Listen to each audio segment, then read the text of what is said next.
Merci pour votre confiance et fidélité à la chaîne mère. Il est 7h à Bamako, la même heure à Dakar, 1 heure de plus à Abuja.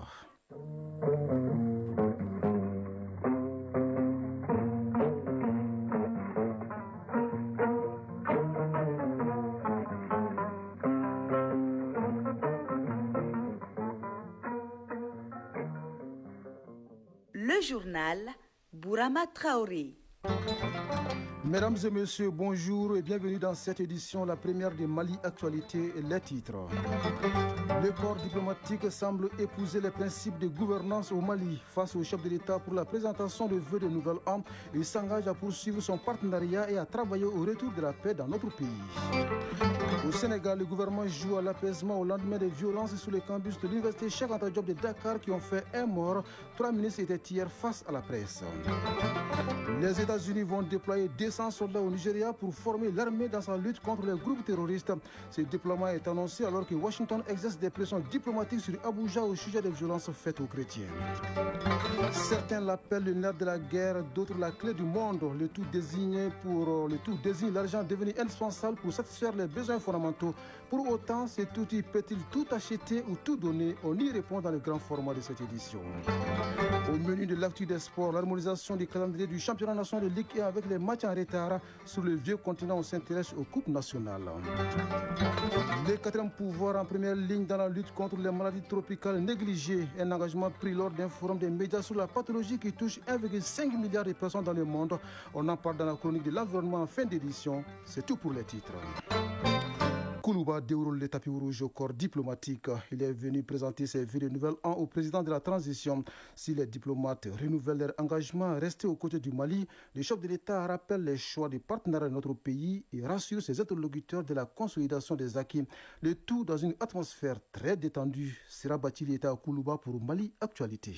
Une note aux dirigeants pour leur dévouement et une autre au peuple pour son hospitalité et sa détermination à tracer sa voie dans le concert des nations. Le Mali a donné bonne impression à ses pays amis et partenaires. Une année 2025 mise au service du maintien de bonnes relations et de mise en œuvre de programmes de développement bien appréciés par les partenaires. Les diplomates accrédités au Mali l'expriment de vive voix devant le chef de l'État, le général d'armée Assimi Goïta, recevant leurs vœux pour 2026. Igor Antonovitch Gromyko, ambassadeur de la Fédération de Russie au Mali, doyen du corps diplomatique. Nous réitérons les vœux de nos chefs d'État à l'occasion du Nouvel An et réaffirmons leur solidarité et leur soutien à vos efforts énergiques visant à assurer la stabilité, la paix et le développement du Mali, ce pays ami, aux populations duquel nous souhaitons prospérité et bien-être. Nous nous réjouissons de votre détermination à ne ménager aucun effort conjointement avec vos partenaires faisant partie de la Confédération des États du Sahel pour vaincre le fléau du terrorisme et éradiquer la menace de l'extrémisme violent. Aux défis sécuritaires, la Confédération des États du Sahel est une réponse adéquate.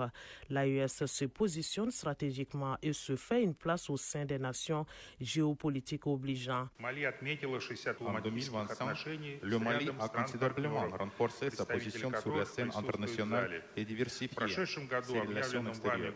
Nous espérons que la République pourra poursuivre cette ligne cohérente en s'appuyant sur les principes de sa politique étrangère indépendante. En réponse à ces vœux, le président Goïta met en lumière l'utilité du dialogue constructif au profit des coopérations sincères et de partenariats fondés sur le respect mutuel. Général d'armée Assimi Goïta. Nous avons tracé une ligne, celle de la souveraineté et de la responsabilité. Notre pays a choisi la dignité, le respect, la liberté de ses choix stratégiques et l'indépendance. Cette orientation repose sur une conviction simple.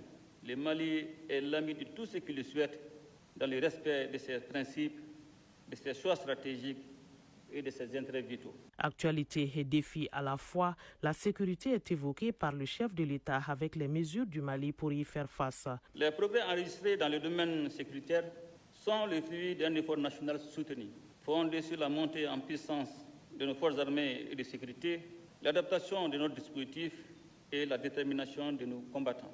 Nous sommes confrontés à une guerre asymétrique, rude, longue et parfois silencieuse, face à laquelle nous réagissons avec responsabilité, tact et discipline. L'AIS n'est pas juste un slogan, c'est une réponse sahélienne à des défis sahéliens. C'est aussi une voix crédible et audible de nos peuples sur la scène régionale et internationale. Le seul terrain du combat ne viendrait pas à bout du terrorisme.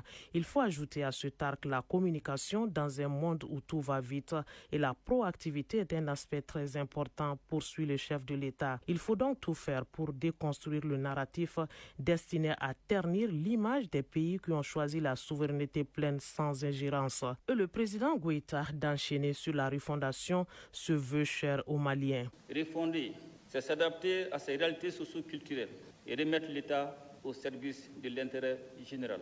Cette démarche s'inscrit dans notre boussole stratégique, la vision Malikura Nyatasira Kabé Samba Flan Buron Sabama, et dans la stratégie nationale pour l'émergence et le développement durable 2024-2033. À l'horizon que nous nous sommes fixés, notre ambition est claire, un Mali réconcilié, stable, juste et prospère. Sur le plan économique, le président Goïta rappelle que l'objectif demeure des solutions endogènes avec la valorisation des ressources, une gouvernance transparente dans les secteurs stratégiques et une transformation de la production. Le Mali demeure attaché au principe de la Charte des Nations Unies, au respect de l'intégrité territoriale des États, à la non-ingérence dans les affaires intérieures des États et au règlement pacifique des différends. Je salue à cet égard les démarches de dialogue engagé avec plusieurs partenaires, y compris ceux qui souhaitent aujourd'hui refonder les relations avec le Mali sur une base de respect mutuel. Je vous invite donc à renforcer avec nous l'esprit de responsabilité partagée. Le Sahel a besoin de sincérité, de constance et d'action concrète. Il n'a besoin ni d'analyse, ni de recettes toutes faites. Une invite sollicitée en conclusion avec l'assurance de la suite du chantier de refondation et la défense de l'intégrité du territoire. Dans le viseur, la consolidation des acquis et la concrétisation des engagements. Oui, parmi les engagements à concrétiser, celui de la réhabilitation de la route Kaï-Bamako, un tronçon comme est vital dans l'approvisionnement du Mali en produits de première nécessité. Pour donner corps à ce projet majeur, les ressortissants des Kaï en France apportent une contribution symbolique. Un chèque de plus de 14 millions de francs CFA a été remis hier au ministre en charge des Maliens établi à l'extérieur. Le témoin de ce geste patriotique est Sédou Traoré.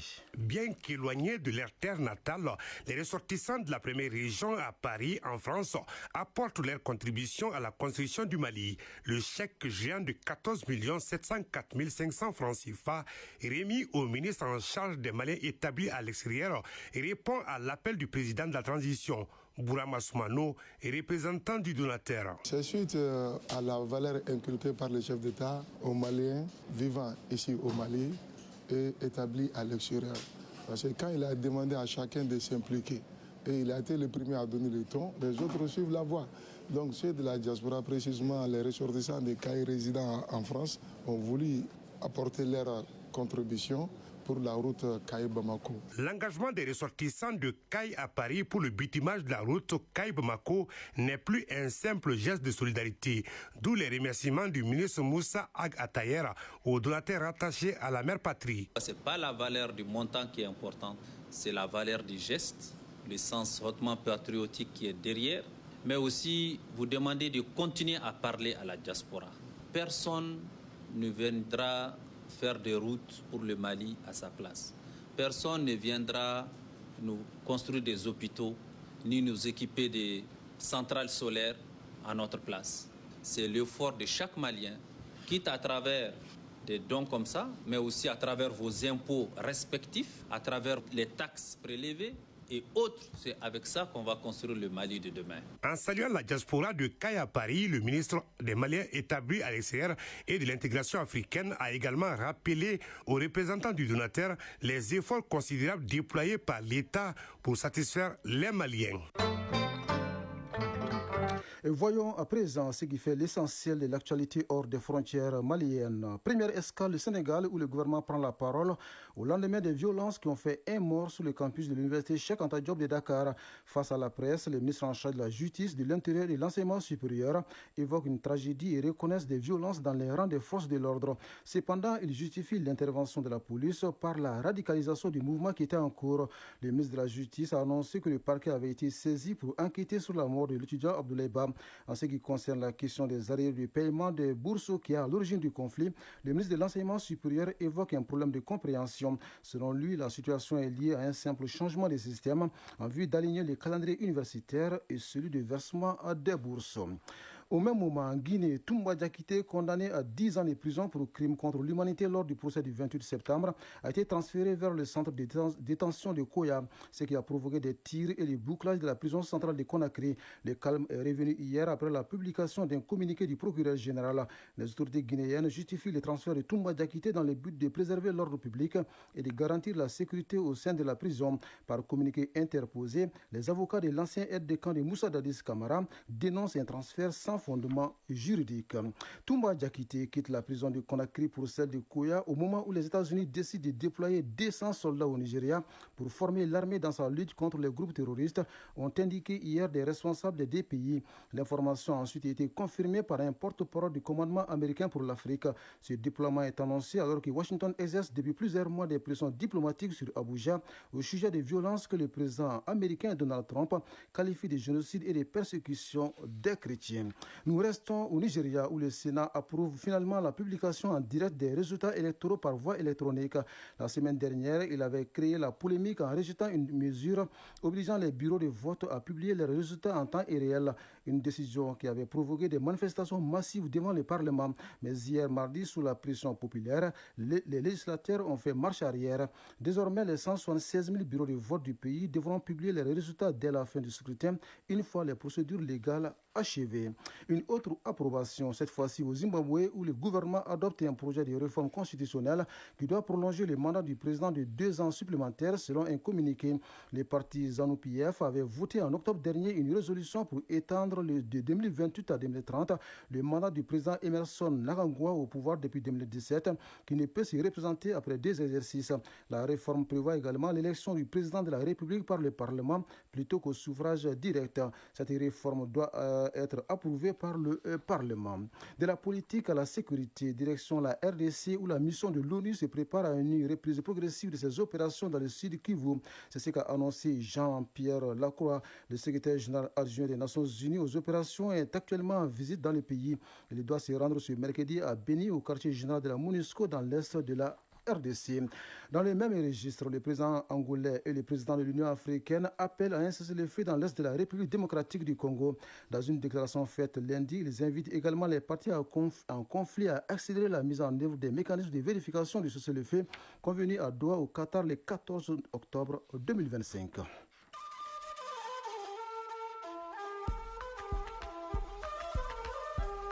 AES Actualité.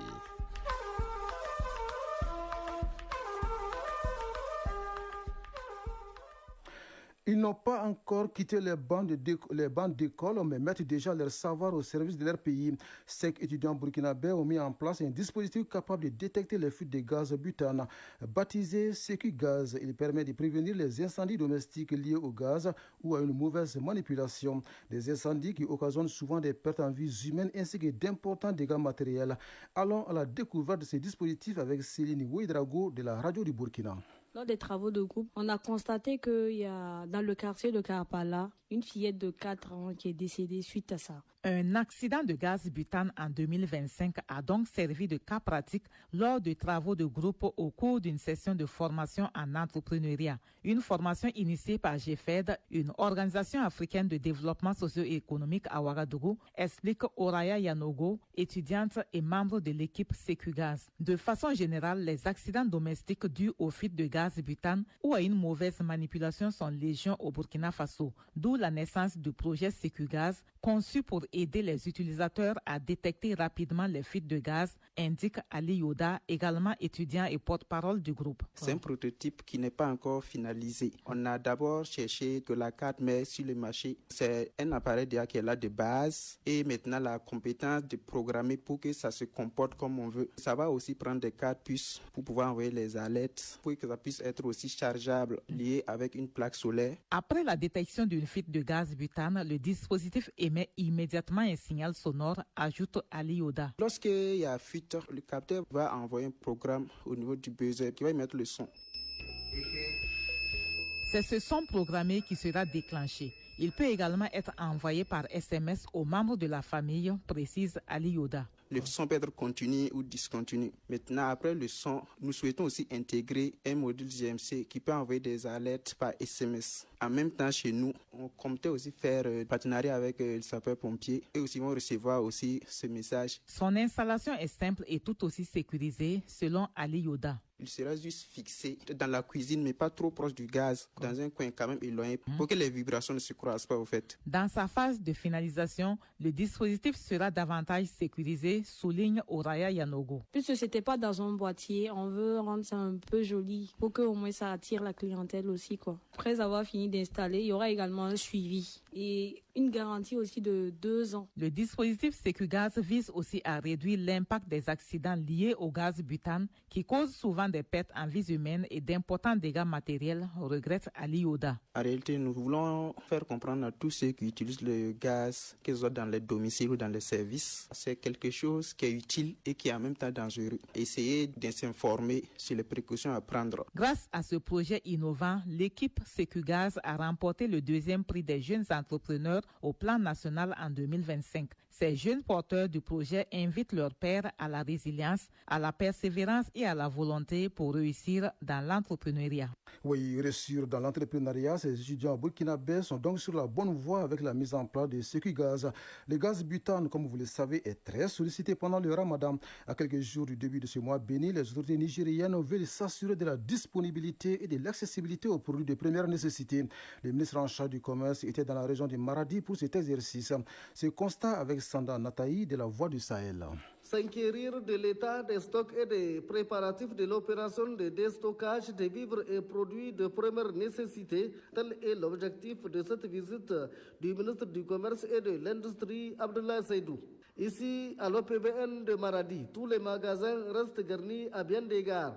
949,2 tonnes de riz, 9063,5 tonnes de mil, 6394 tonnes de sorgho et 2155 tonnes de maïs en instance de déstockage à la grande satisfaction du ministre du Commerce et de l'Industrie, Abdoulaye Seydou. Cela rentre dans le cadre de la vision globale et de politique sociale de l'État. Le président de la République, dans sa vision, a défini l'axe 4 comme étant l'accélération des réformes sociales pour que tout ce qu'il y a comme services sociaux que l'État peut accorder aux populations le soit avec une célérité exceptionnelle. Je voudrais saluer cette volonté et cette détermination du chef de l'État à nous accompagner, à nous soutenir dans le cadre de la mise en œuvre de notre cahier de charges. À terme, cette opération de déstockage permettra de soutenir et soulager la population à faire face aux besoins du mois béni de Ramadan, mois de piété, d'entraide et de solidarité. On l'appelle le nerf de la guerre ou encore la clé du monde. Le tout pour désigner l'argent devenu indispensable pour faire face aux besoins vitaux tels que se nourrir, se soigner ou s'habiller. Derrière cette puissance matérielle se cachent des valeurs telles que l'amour, la paix ou encore la dignité que l'argent ne saurait acheter. Quand l'argent devient la clé de voûte dans notre société, c'est l'intitulé du grand format de cette édition signé Dramani Sanoko. Dans les sociétés modernes, l'argent semble capable d'ouvrir toutes les portes, acheter le silence, accélérer les rêves et même parfois redéfinir les valeurs. Mais derrière ce pouvoir presque magique, une question persiste. Peut-il vraiment tout donner ou laisse-t-il toujours un vide que ni billets, ni chiffres ne seront comblés? Bourlaï Diawara, citoyen. L'argent ne peut tout acheter, ni la dignité, ni la loyauté. Certains en possèdent beaucoup, mais peinent pourtant à trouver le sommeil. Chez les jeunes, les avis se heurtent et se croisent. Pour certains, l'argent est la clé du monde, tandis que pour d'autres, il ne saurait acheter ni le bonheur ni la dignité. Samba Sissoko, citoyen. L'argent est un bien-être pour l'humanité. C'est pour se servir et servir les autres dans la vie. Il y a des gens qui sont milliardaires au Mali, mais qui sont malades. Mais l'argent ne peut pas guérir leur maladie. Bamakou Bali, citoyenne. L'argent s'impose aujourd'hui comme le principal passeport social. Celui qui en dispose gagne en considération, tandis que celui qui en manque se heurte souvent à l'indifférence et à l'inclusion. L'argent, simple papier en apparence, peut vite devenir maître de celui qui croit le posséder. Il humilie son propriétaire. Étrangers sans attache ni loyauté, ils sèment souvent les troubles plutôt que la paix. Dadje Sango, griot, traditionnaliste et ancien chercheur. L'argent est un étranger que l'on peut considérer comme un cheveu dans la soupe. C'est un anti-valeur qui est venu gâter les valeurs, qui est venu les gangréner. Si je fais une étude comparative, bien qu'elle ne soit pas de mise aujourd'hui, ma société traditionnelle ne connaît pas l'argent au sujet et ce moyen-là, c'est juste pour un dépannage et il ne peut pas tout avoir, vraiment pas. Il est même très limité, il est même très dangereux. Ce n'est pas qu'il ne peut pas tout avoir, mais il peut t'aider à tout perdre. Alexandre le Grand, à sa mort, il a dit de le faire transporter, de faire sortir ses 2 bras ballants de la maison au cimetière. Et dans ses mémoires, on lui a demandé quelle est la signification, c'est pour dire qu'il est venu au monde sans rien et il est en train de repartir sans rien. Derrière chaque transaction se cache un rapport de pouvoir, une hiérarchie, parfois une fracture sociale. Un champ d'analyse que les sociologues connaissent bien.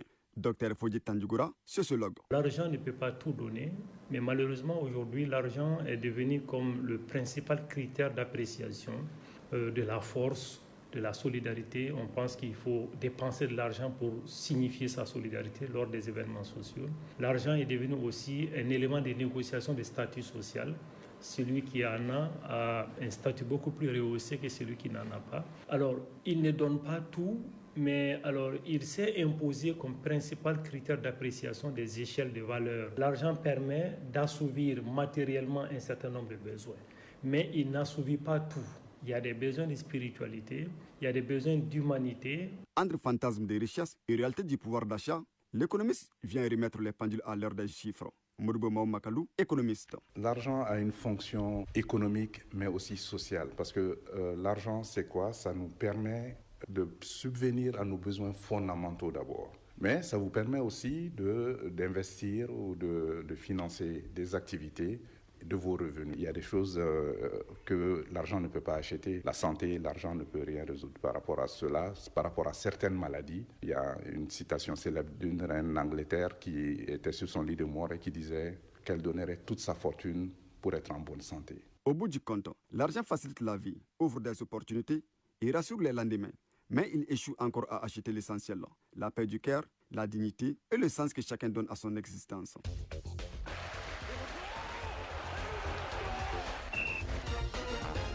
Dans l'actu des sports, on parle de l'harmonisation du calendrier du championnat national de Ligue 1 avec les matchs en retard du Stade Malien de Bamako et du Djoliba AC. Les 2 équipes participent aux compétitions africaines des clubs. Sur le vieux continent, on s'intéresse aux championnats et coupes nationales. Plus de détails dans la synthèse de l'actualité sportive qui porte la signature de Ari Djoumatina. Football au plan national, le championnat national professionnel Ligue 1 va observer une pause. C'est là après la fin de la phase aller, à savoir la 13e journée. Et cette pause sera mise à profit par le secrétariat qui gère les affaires courantes d'harmoniser le calendrier avec la programmation des rencontres en retard du Stade Malien de Bamako et du Djoliba Athletic Club qui vont boucler ce week-end leur match de poule des compétitions africaines des clubs.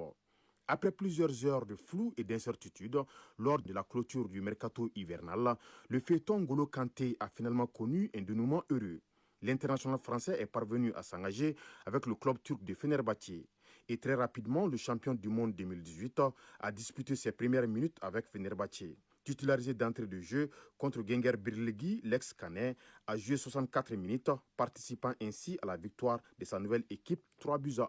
C'était une très bonne expérience. Les fans nous ont encouragés du début jusqu'à la fin du match. On est très heureux de partager ces succès avec eux, a déclaré N'Golo Kanté, qui ambitionne de participer à la Coupe du Monde 2026 avec l'équipe de France. Absent des terrains depuis le mois d'août à la suite de blessures, le grand retour du joueur barcelonais Gavi se précise. Le bouillant milieu de terrain du FC Barcelone a repris l'entraînement avec le ballon. Et c'est la satisfaction du côté du staff du FC Barcelone qui espère récupérer rapidement son prodige espagnol pour le sprint final. Abattu après la déroute face au Paris Saint-Germain lors du Classico français, l'entraîneur de l'Olympique de Marseille, Roberto De Zerbi, est toujours dans la tourmente. Le technicien italien de l'UM a encore demandé pardon aux supporters marseillais pour la prestation de son équipe et évoque sa prochaine rencontre avec ses dirigeants. Et pour beaucoup d'observateurs, cette discussion en interne pourrait conduire à des changements notoires. Et certains parlent même d'un départ possible de Roberto De Zerbi sous forme de démission, comme lui-même l'avait déjà laissé entendre par le passé. En Angleterre, démarrage hier mardi de la 26e journée des Premières Ligues, c'est-à-dire le championnat national avec 4 affiches. Tottenham poursuit sa mauvaise série et tombe à domicile 2-1 face à Newcastle. Défaite également d'Everton à domicile à Goodison Park 2-1 devant Bournemouth.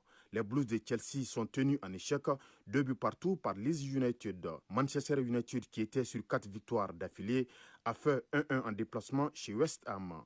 Suite de cette 26e journée ce mercredi avec les oppositions Manchester City Fulham, Nottingham Forest Wolverhampton, Crystal Palace qui affronte Burnley, Aston Villa qui accueille Brighton et Sunderland qui reçoit Liverpool. Quant à la dernière rencontre, elle oppose demain jeudi Brentford au leader Arsenal. Coupe d'Italie, l'avant-dernier quart de finale s'est soldé hier par la victoire en déplacement de Como à la scène des tirs au but, 7-6 face au Napoli. Un but partout, c'était le score à l'issue des 120 minutes. Como rejoignent ainsi en demi-finale l'Inter Milan et l'Atalanta Bergame. Le dernier quart de finale met aux prises ce soir Bologne et la Lazio de Rome. Coupe d'Allemagne, le Bayern Munich affronte ce soir Leipzig au compte du dernier quart de finale. Le vainqueur retrouvera dans le dernier carré le Bayer Leverkusen, Stuttgart et Fribourg. Et Coupe du Roi d'Espagne pour terminer.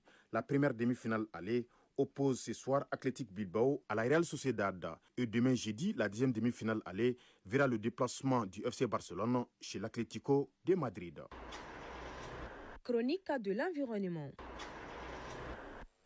Le 4e pouvoir veut pleinement exercer son pouvoir contre les maladies tropicales négligées qui touchent 1,5 milliard de personnes dans le monde selon l'Organisation mondiale de la santé.